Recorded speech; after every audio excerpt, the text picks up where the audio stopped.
G'day everyone and welcome to another episode of Drew's Adventures. I'm going to be taking you on a bit of a look around some of Port Adelaide's iconic buildings and interesting little quirks. I'm here with Tom. Say g'day. G'day everyone.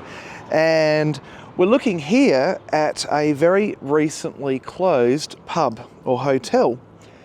It was first opened by John Thomas Haynes in January 1841, and unfortunately fire gutted the pub in 1857, and it was rebuilt and reopened as the Commercial in April 1869. Now it has only just recently closed. I don't think we'll be able to go right inside, but you can see the lights are still on in there. That looks like it's going to be reopened, but look at the old etched window there. I love that. And yeah, they're definitely doing some renovations in there at the moment, as you can see. So it's not fully abandoned, which is great to see.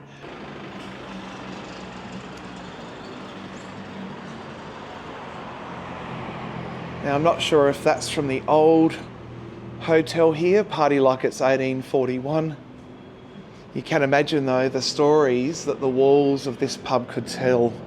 There would have been many a sailor that would have come through here, many a lady of the night, exactly. Quite a bit of history in this very building that we're looking at here now. And can only hope that when it reopens, it re-energizes this little area here. We're going to go for a walk now across the road and have a look at some of the buildings on the corner of Divett Street and Commercial Road, Port Adelaide. Now, one of my favourite buildings in the port is this building right now, right in front of us here. Now, at the moment, it's the home of Mark Butler MP, but it is a beautiful Art Deco style building, as you can see from the outside here. Love the blue tiles on the outside. Now, I'm not sure what it used to be back in the day. I don't know fully. It may have been a bank, we're thinking. We're not sure, but I love that. And Mark Butler is the Member of Parliament for Port Adelaide. Look at those tiles. How good is that? And check out the brickwork. These are very small little bricks. If I put my finger on one of those, that's barely half my finger that it covers. So it's a pretty interesting style. Now this building here caught my eye, and it caught Tom's eye as well. I don't know what it's quite supposed to be. Is that a wine bar? Cool. It's a wine bar, folks. So there we go, look at that. And it has live music. How good is that? So the name is Fossils Wine Bar, and they have a number of local bands by the looks, and a few food options there as well.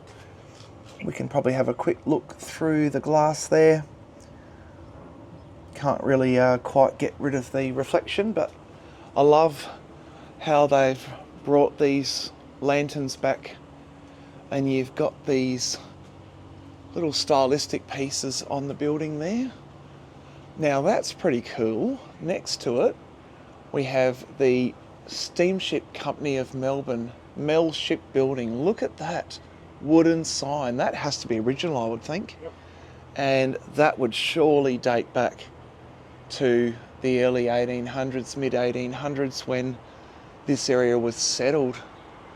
And currently home to lawyers. We can't go in there for a wander really, but there's the old logo there. It's got Melbourne Steamship Co. This here appears to be the National Bank of Australasia. Check out the architecture, folks. And we've got a little plaque here 1865, the National Bank of Australasia purchased this portion of SA Company's reserve for their new premises, which were designed by architects Messrs Wright and Woods and built using Dry Creek stone by Francis Reynolds in the Anglo-Italian style. Opened in 1866, it provided services to the community for banking and was also accommodation for the manager, his family and servants.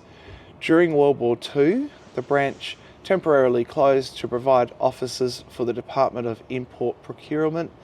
In 1959, the property was sold and hosted the Departments of Labour and Industry and Social Welfare, Police Court No. 3, and later Port Adelaide serviced offices. In 2014, it transitioned into a private residence. So we might actually just step back up over here for a second, and I want to show you the grandeur of this building. And that's all made using South Australian stone.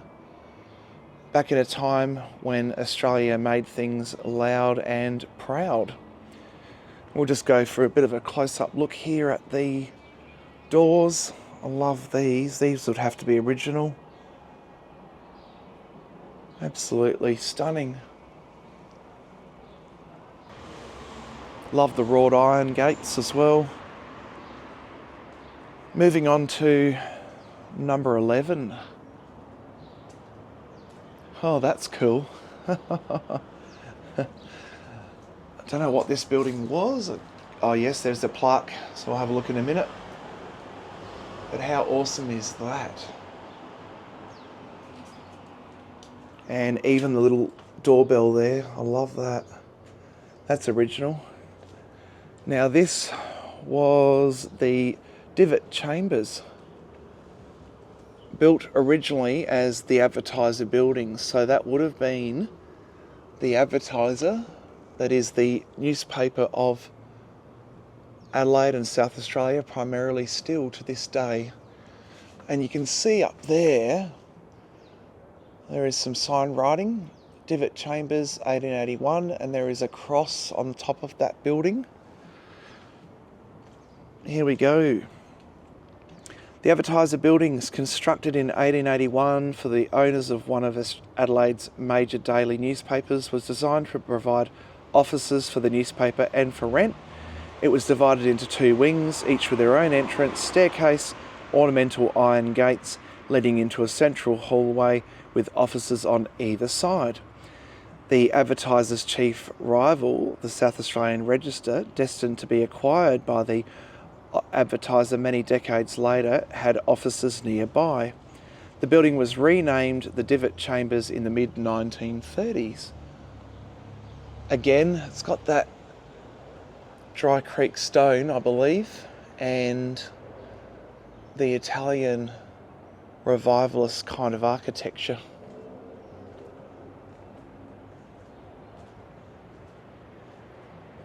Absolutely love it.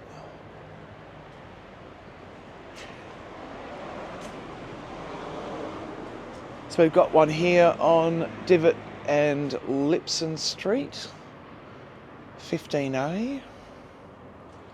It's interesting, it's called Strang International. Some old writing on that one. I don't know what it's used for. I'll try and find out. F.G. Strang. Aha, here we go. It was the former Bank of Australasia and Australasia Chambers. Located in the commercial centre of Port Adelaide, this building was completed in 1891 for the Bank of Australasia's Port Adelaide branch and incorporated a bank, the manager's residence and sundry offices to let. The bank faced Divett Street and part of Lipson Street, and the offices faced Lipson Street. Sold privately in 1916, it became the offices of shipping agents R. Fricker & Co. Limited, well known for their involvement in the South Australian coastal trade from 1901 to 1982. That is a long time to be in the shipping industry, hey? And played a vital role in the economy of South Australia and Australia moreover. And I love these pillars on the outside corner here. And once again, original doors, I would think. And there's the old sign for Lipson Street. I don't know if that's original. I'm going to guess that it probably is, at least the frame of that, and then it's been redone in more recent times. Love the shuttered windows. That's pretty cool.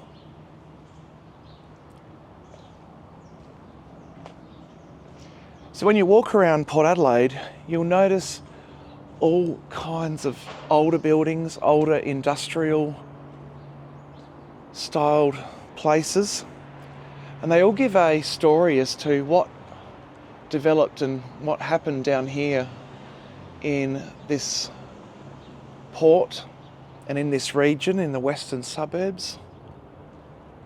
Oh, how cool is that? Look at this, folks. Original signage there on that window. Oh, I love that. RF Africa and Co Limited. That's cool. Got a little bit of a street artwork there. And down this little lane called Lighthouse Lane, got this beautiful mural and a lot of plants on either side. That is awesome. Julia Townsend, 2020. I love it, Julia. If you're watching, I doubt you are, but if you are, how cool is that?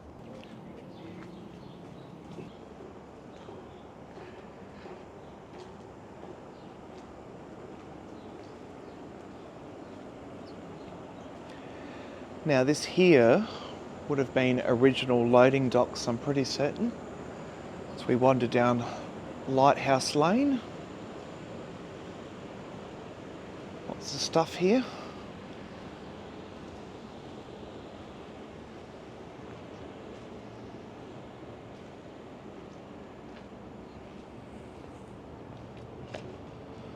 Oh yep, here we go. We are actually pretty much at the lighthouse now. I'm not sure what this building is used for or was used for. I cannot make out the writing that's left up there. I wonder what this was used for or is used for. It's kind of an Art Deco style building in a way, and it is Country Arts SA. There we go. That's cool. Country Arts South Australia, folks. Oh, I love that on the doors there. You've got waves as the etching.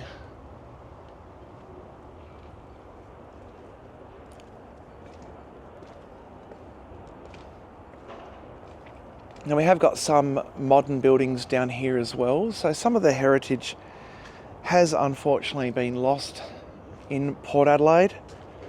However, many of the older buildings are still occupied in some form or other.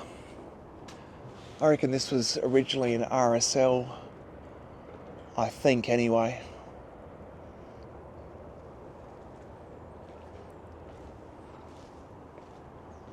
Art Deco again.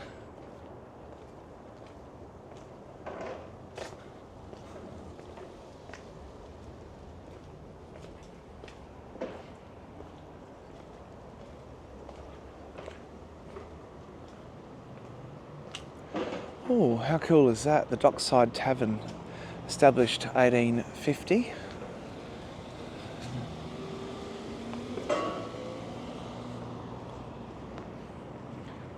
Oh, I like that. I like that a lot. I think they're just getting set up for the day. So it's a pizza pub. It's got Chow Baby and ice cream, I think, in there as well. This is Menpers Street. Another oldie. Imagine how many people would have walked down this road back in the day. I love this. It's called Family Portrait by Jasmine Crisp, Wonderwalls 2020. Family Portrait. And that there is actually the iconic lighthouse in Port Adelaide. Let's wander down this way. There's another mural right here. This one is Aquatic Concerto. It's by Ella Elfie Germain. Quite like it. A lot of detail in that. There's a cool old icon, folks, the Maritime Union of Australia, the MUA. Now, the MUA were people that you did not mess with. They were very, very much a strong, powerful union. Yeah, Wharfies Union, that's right. And if they decided that a ship wasn't going to be unloaded, they decided. And that was it. There was no ifs, buts or maybes. And then I think it was around the late 1990s when there was a big change in policies about the maritime unions and what control they had over Australia's wharves. And for better or for worse, it all changed from there. Here's another big, huge mural, this one, by VE5ID, Vesid, maybe, Vesid. Then we start to get to the part that's all changed, all renewed, and it's not bad, some of it, but much of it is shoebox housing again. Oh, I love this right here. That's a photo and a half. That is awesome. It's an old dock made into just a home entrance now, but would have been where you would have brought your horse and cart up here to get your goods loaded or unloaded, right there. And right here as well, most likely later on. So I don't know what this building here is that we're looking at, but we'll do a wander around this side, see if there's any plaques about it. Some incredible murals. There's one over there too, on that newish building. Like I say, some of the new stuff's alright, and some of it is just shoebox living. So make of it what you like, but I'm not a fan of the shoeboxes, and I just don't see how long term it gives any joy to the people that have to live in them, but it is what it is. It might be an Indigenous community in here, I think. I'm not too sure. There we go. It was H. Mukey and Co. And oh, cool. Oh, wow. Look at that. There's the old logo up the top. And it is former H. Mukey and Co. warehouse. And it was built for Captain Henry Simpson as two stores with offices and cellars. In 1924, the premises were purchased by Louis Hugo Mukey and developed for H. Mukey & Co., who conducted business as customs and shipping agents, owning and operating small coastal vessels and later carrying a carrying company. When it was sold in 2001, the business of H. Mukey & Co. had been in the family for over 120 years, encompassing 5 generations. Love the design of it. The windows especially. Quite awesome. And then of course right over the road, look what they're building or built, these shoebox homes. Shoebox premises. It's just, there's no character. No character, I'm sorry, to this kind of construction right here. It's just bland, boxy and bland. We've got another mural over here, but I'm not sure if that design is supposed to include all the tags. Part of me thinks it does, part of me thinks it doesn't. But it's clever art in that it engages your mind and you have to think, is this or isn't this what should be there? There we go, look at that. And you can see the old architecture on it. Don't know if that's original, some of that window glass etching or not. But the Dockside Tavern, everything's kind of being rebirthed as more modern hipster kind of bars now. I'm not against it if it means that the heritage can stay and still be useful. We have to go with that, I reckon. Look at this. That's a great frontage for the old Harbours Board building, isn't it? Incredible. Absolutely incredible. Art Deco. So I'm walking down Carlton Street now in Port Adelaide. This is the rear of the first commercial inn, which, like I say, is currently closed but is reopening. They've got another mural here. It doesn't say who this one's by that I could see, but it's very interesting. And then you have these modern shoebox homes. They look like a low security prison to me. Wouldn't want to live in one, but hey, that's the price of progress, I suppose. And then down here, we've actually got character places built the way I think things should be built, or could be built ideally. But let's wander down and see what they are. Now this is pretty cool. This is an old coach house. In the world before motor cars, horses were a very important part of the transport network, so important that hotels had to provide stabling for both guests and travellers' horses. The former coach house, stable and loft, was built for the Port Admiral Hotel, still located nearby at the intersection of St Vincent Street and Commercial Road. The chamfered brickwork on the Carlton Street corner allowed coaches to turn more easily. The round metal discs on the building's sides are anchor plates for the interior tie rods that were installed to prevent the walls spreading. So let's have a look at that from a bit of a distance. You can certainly see it was a coach house. Love the stonework on this one. Quite detailed. And there's even a little, apparently a former gallery or picture framing and gifts shop here. Don't know if that still operates or not, but that's some really neat heritage there. And there's a little sign up there. I don't know what that's supposed to be or what that was. I think it used to be something else and it's been torn off right next to the alarm box there. Let's wander up further. Check out what this one is. Oh, this one's cool. I could see a photo shoot happening right here, or a music video, something like that. Oh, I love that. Check out the old dock there. Can we see under and inside of it? I'm not sure. Probably not much. So I don't know what building this would have been. We'll soon find out. So I'm back out on the main road. Bit noisy. So these were warehouses that were built for William Blackler in 1865, as was the adjacent building at 225 St Vincent Street.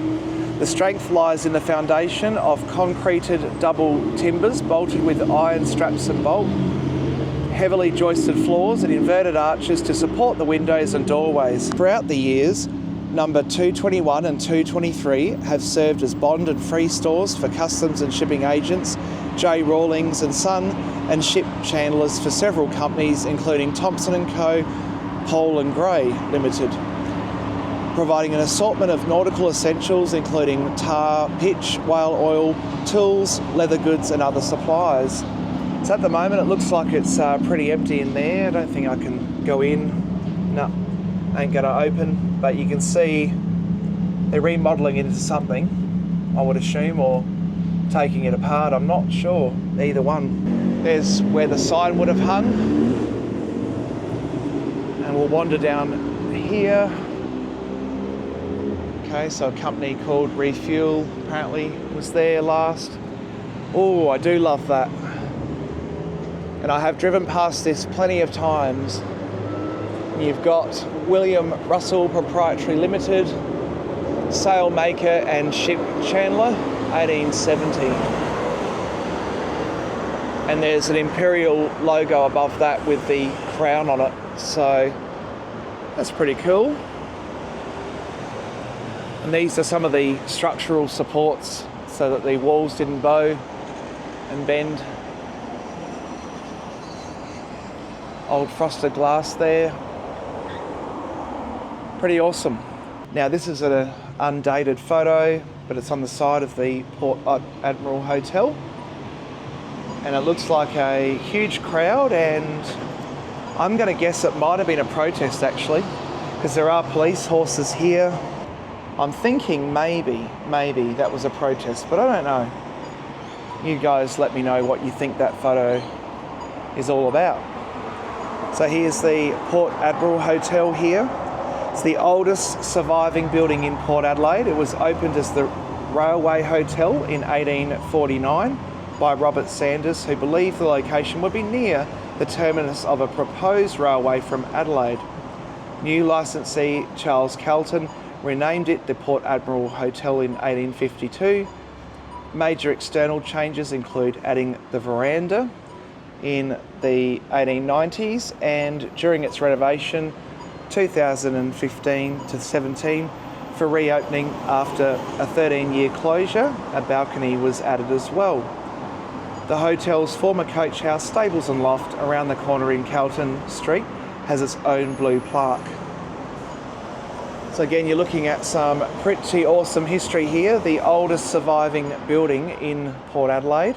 So here is Carmine and Co, quite a famous Italian restaurant here in Port Adelaide, and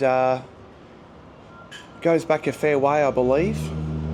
Don't know if it tells us when it was actually established. Doesn't say, but yeah, it's genuine Italian food there. And down here we have Argo Cafe and Restaurant. It's Greek cuisine. And love this. This is an old school building. I don't know if it's still operating or not. Looks like it might be closed permanently. Look at the old writing up there, the sign writing, P&O building. So of course we're all familiar with P&O, and this is one of the earliest buildings for P&O in Australia probably. It was built in the late 1800s, originally had a 2-storey balcony and veranda. Its many occupants have included Charles Haynes Exchange Auction Mart, Max Swift's Complete Home Furnishers, A.E. Bond Photographic Studios, long-term owner and occupant Taylor Peter Goody. In 1949, ownership was transferred to McDonald Hamilton and Co, who removed the veranda and reconstructed the front of the building. P&O Shipping Company purchased the premises in 1960 and leased it to the Commonwealth of Australia for use as courts in 1976. Now, I don't know if there's anything much happening inside of this at the moment. I don't think there is. Looks kind of closed up, but nevertheless, the great old sign writing here and the old lettering, I love that.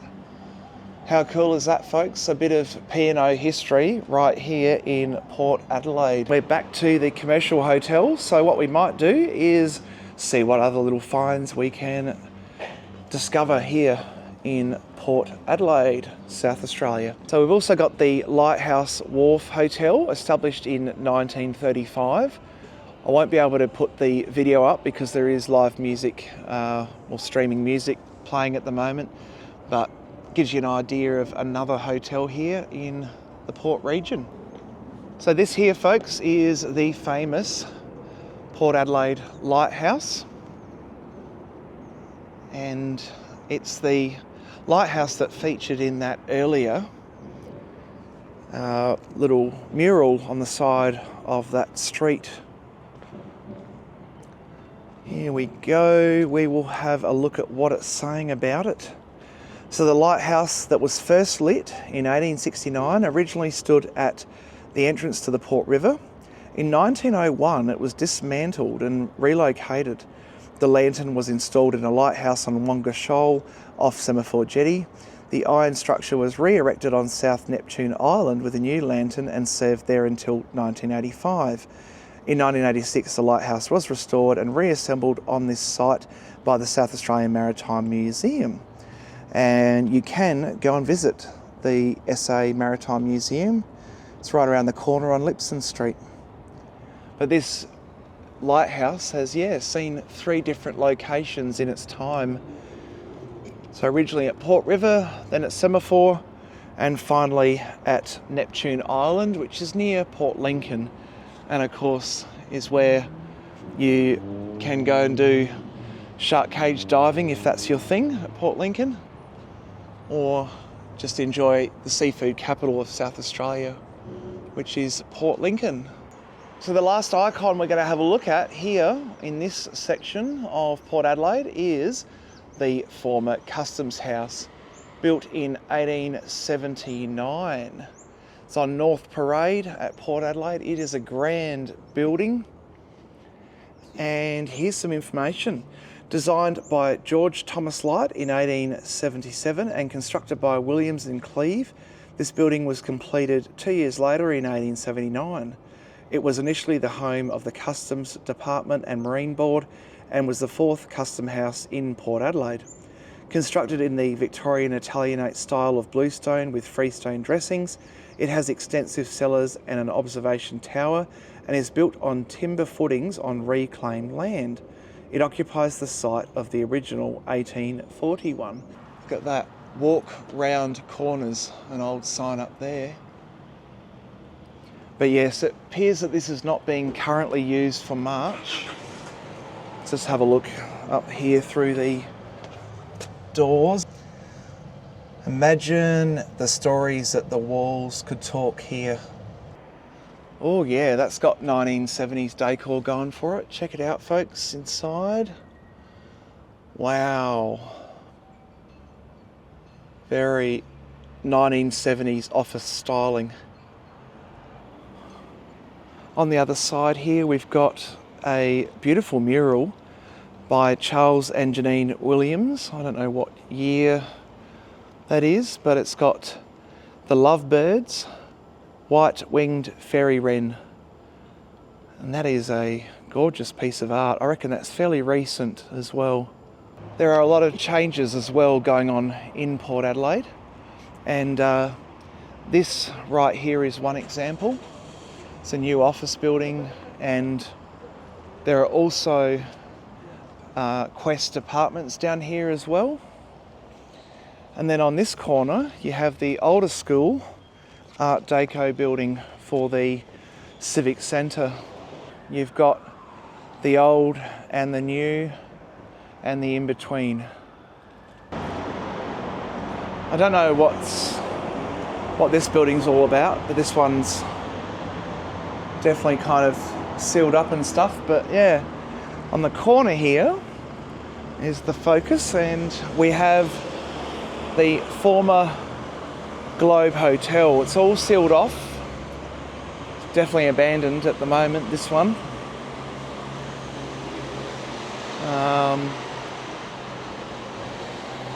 I'll have to try and find a little bit of history, and I'll put that up on the screen for you.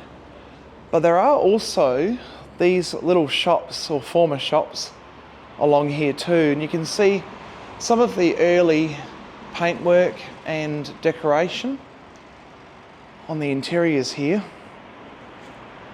And I love this logo right here. How cool is that? Amscol, your ice cream. That is pretty awesome to see. And we'll check out the last one up here. Not a lot on this one, but you can see probably the original paint here. And there's even stairs, or a spot for a staircase up the back there, so I reckon this would have had access to whatever's above as well. Really quite an area that you could spend hours looking at all of the heritage, the old signage. I mean, check that out right there. There's old signage there. I don't know what it says, but you can certainly tell a few businesses have occupied this corner as well. Got the famous Mayfair Bakery, of course. And the shop has been a bakery and pastry shop since the original buildings opened in 1871, with John Joseph Earl, whose shop offered a display of cakes which fascinated the juvenile. Other long-term occupants were Matthew Robinson, Robert Anderson Lamb, From 1950, the shop was known as the Mayfair Cake Shop and Mayfair Bakery. And that is pretty cool. It's not every day you get a bakery in the same spot for that long, for that amount of time. And there's the logo, I love that. Oh, here's some old school doors and things. I don't know what used to be in here. It's not really, it's got black plastic all over it. But you can tell it's probably seen better days, but it's almost looks like a theatre entrance here. We'll be having a look here at Lipson Street in Port Adelaide. My favourite building down this road is the former Bank of Adelaide on the right hand side here. Really stands out. It's an unmissable building down here in Port Adelaide. So here's the information here. Okay, so it's the former Bank of Adelaide, Port Adelaide branch. An outstanding Queen Anne style bank building from the 1880s boom period. This building was designed by James Haslam CE and completed in 1885 by local builders Kestel and Burge for £3,555. The facade features Mitcham freestone and cement dressing, whilst the back elevation has two red brick turrets on either side, each containing a hand-hewn spiral staircase.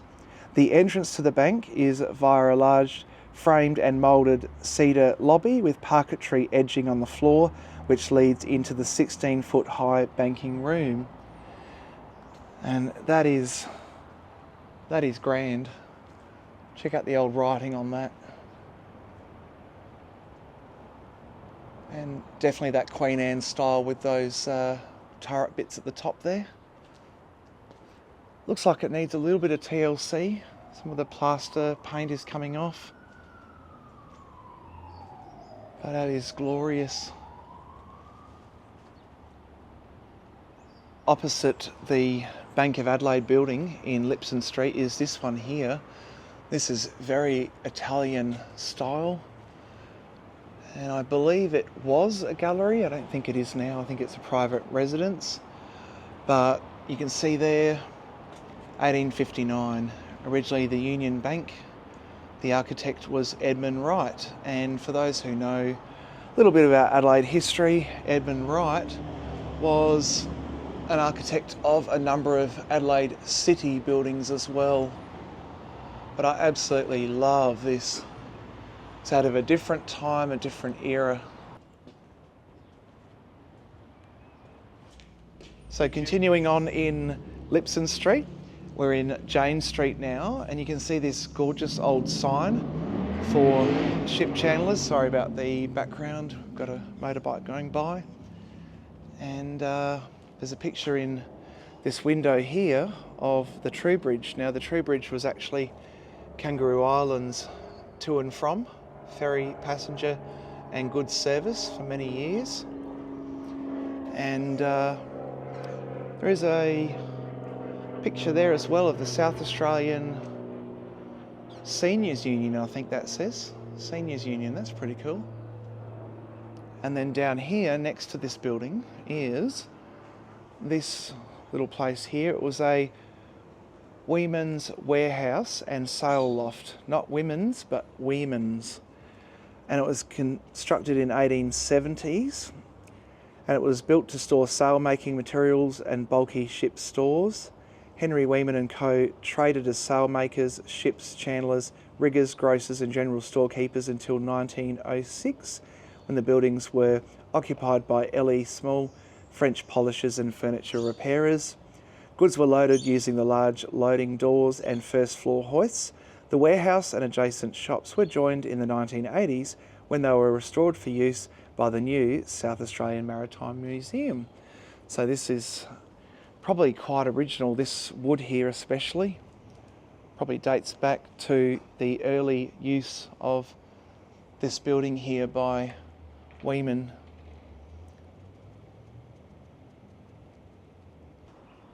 So a little side note here, folks. This is the Lipson tea room today.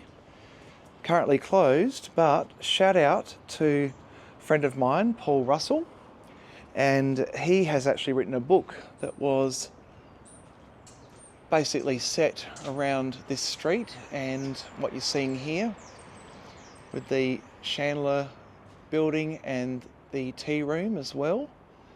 And it still is open, so you can still come down and see this during the week and weekends.